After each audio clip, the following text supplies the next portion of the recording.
પણ પહેલાના સમયમાં જનોઈ હતી એનું મોટામાં મોટું પ્રમાણ શું તમને કહું, થોડીક ધ્યાનથી કથાને સાંભળો તો કહું.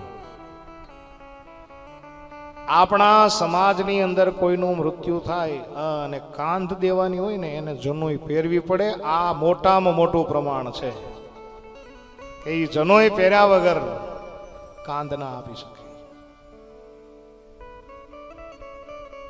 એને જનોઈ પહેરવી જ પડે. શું કામ? પેલા હતી એટલે ધારણ કરવી પડે. આયા તુલસીદાસજી બહુ સ્પષ્ટતા કરતા લખ્યું છે કે ભાઈ કુમાર જબ હી સબ ભ્રાતા દિન હે જનોયવું ગુરુ પિતુ માતા.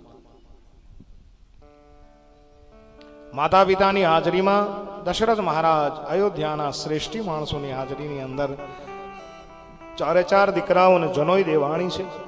અને જેવી જનોઈ દેવાણી એટલે તરત ભિક્ષા આપી અને ભિક્ષા આપ્યા પછી તરત ભગવાન રામચંદ્ર પરમાત્મા ભણવાઈ ગયા છે.